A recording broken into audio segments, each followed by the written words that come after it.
Melkor's evil presence was felt in the twilight of Middle-earth.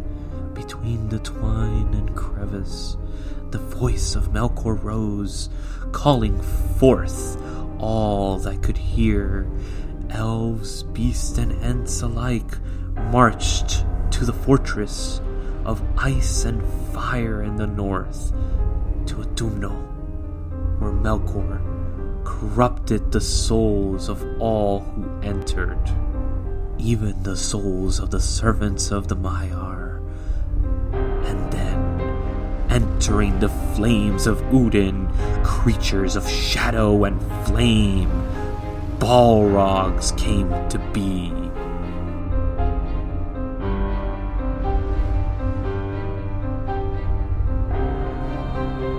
Beyond the walls of Utumno, in the center of this great city, lay the Black Pits.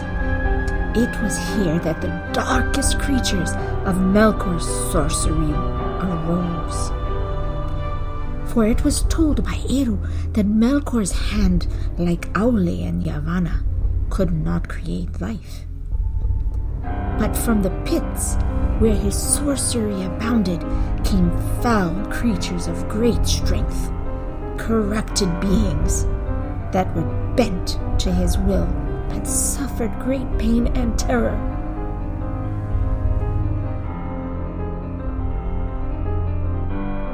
Howls and screams were heard for miles.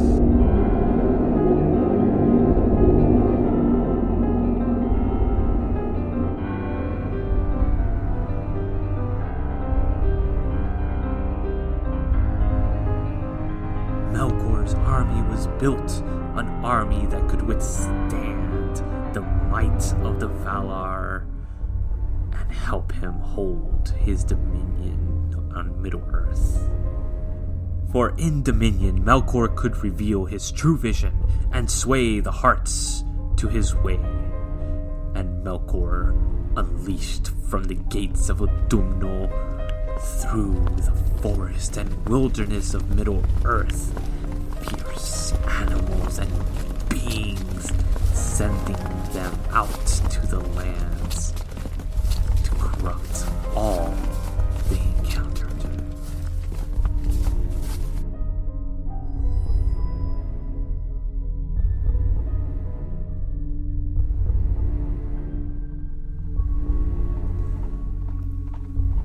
Light footsteps were heard in the forest and in the dark. The cloaked rider came across the newly born elves. On seeing the joy and happiness in them, he began to instill fear in them, haunting them, capturing them, slaying them.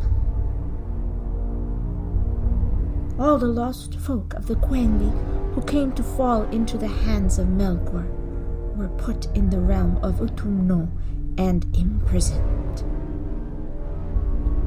And through the slow, horrific arts of cruelty, were also corrupted and enslaved. And so it happened that Melkor would breed the hideous race of the orcs. In envy of the wondrous splendor of the children of Eru, and in mockery of the elves, who were hallowed by Eru and the Valar, Melkor did punish the Quenya for being so beloved, and who would now, ever after, be known as the bitterest foes of the orc.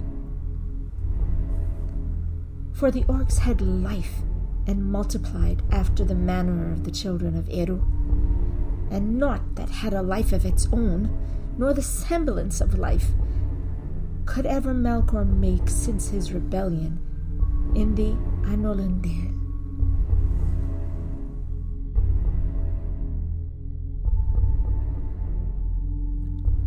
And deep in their dark hearts, the orcs loathed the master whom they served in fear, the maker only of their misery.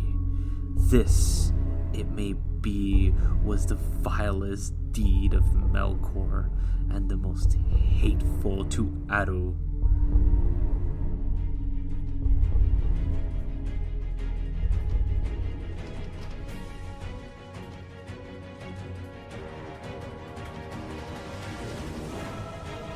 The Valar made the decision to march on Melkor and his followers.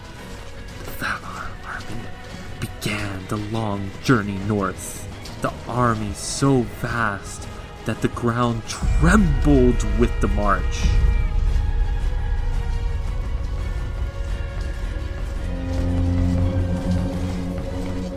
Sauron from his citadel in Angband saw through the fog far in the distance the army of the Valar marching.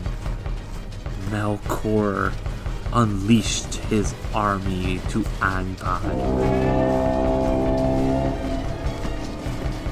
He marched to meet the Valar.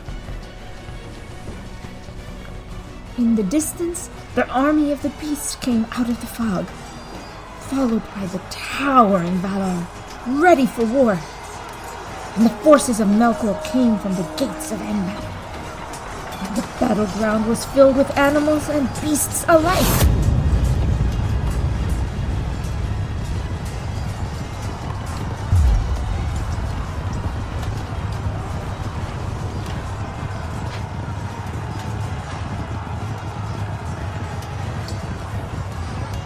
Out from behind Angband came the massive Melkor, swinging Grond, his giant mace. The beasts of the Valar were thrown asunder. Dulkas and the other Valar moved towards Melkor. And Sauron and the other tainted Maiar came from the fortress. And the great battle was fought by Melkor and the Valar.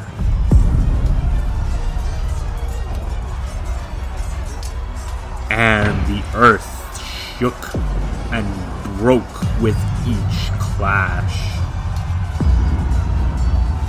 Ruin came to all things in the north.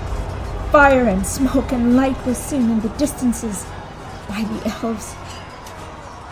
A war of the gods, and in the end, Valar won. And Melkor retreated back to Utumno. But the Valar would not allow him to escape again. They followed him and laid siege to the fortress.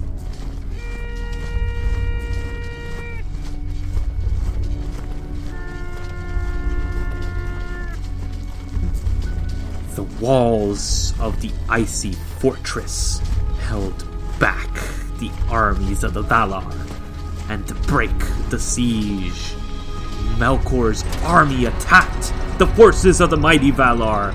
The gates of Utumno opened and an infernal draft of fire raged forth. And from the fire appeared the Balrogs.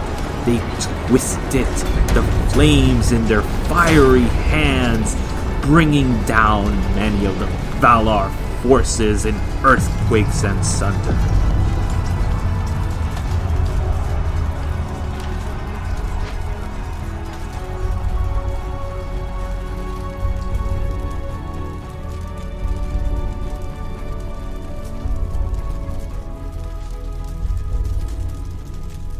The lands of Middle-earth were burnt, and death bled into the soil.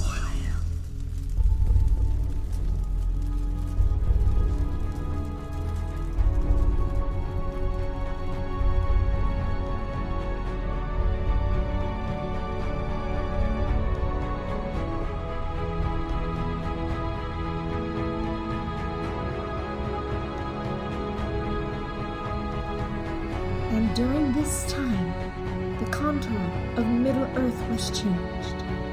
With the Great Sea being widened, the Bay of Valar was carved out, and the great river Sirion came into being.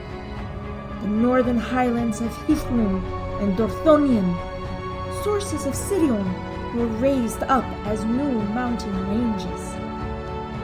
The far north was laid waste. The Valar's power descended into the deep pits of Utumno. In the end, the pits and halls were forced open.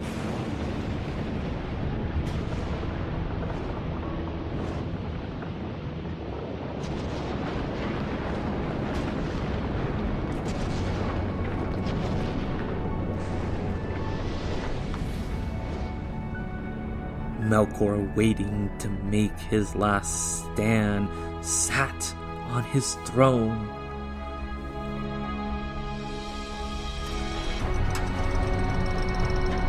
Dulkas opened the doors of the Great Hall and began to fight Melkor. Dulkas again won this battle of strength, bounding Melkor with Angnor, a powerful chain forged by Yule.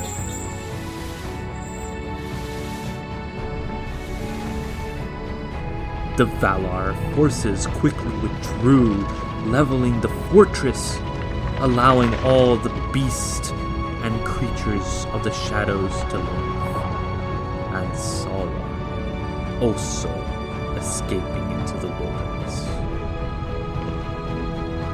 The Valar were weakened by the battles. Left to Valinor with Melkor in chains, they brought Melkor before Manwë, laying him in the Ring of Doom for judgment. Melkor laid upon his face and begged for mercy from Manwë, but his prayers were denied. He was cast into the prisons of Mandos.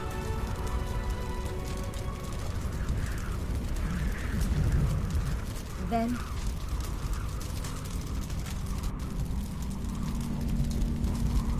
again, the Valar were gathered in council, and they were divided in debate. For some held that the Quendi should be left free to walk as they would in Middle-earth, and with their gifts of skill to order all of the lands and heal their hurts. Most feared for the Quendi in the dangerous world, amid the deceits of the starlit dusk. And they were filled with the love of the beauty of the elves and desired their fellowship. The Valar summoned the Quendi to Valinor, there to be gathered at the knees of the powers, in the light of the trees forever. Mandos broke his silence, saying, "So it is doomed." From this summons came many woes that afterwards befell. But the elves were at first unwilling to hearken to the summons, for they had as yet seen the Valar only in their wrath. As they went to war, they were filled with dread. Therefore Orome was sent again to them, and he chose from among them ambassadors who should go to Valinor and speak for their people. These were Ingwe, Finwë, and Elwë, who afterwards were kings. They were filled with awe by the glory and majesty of the Valar, and desired greatly the splendor and light of the trees.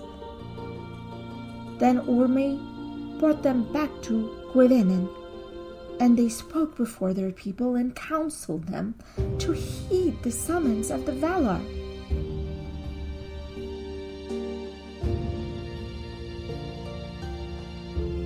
Only few remembered the siege, and only then that the earth shook, and the waters groaned, and the north was lit by many fires from lengthy battles, but none forgot the deceit of Melkor.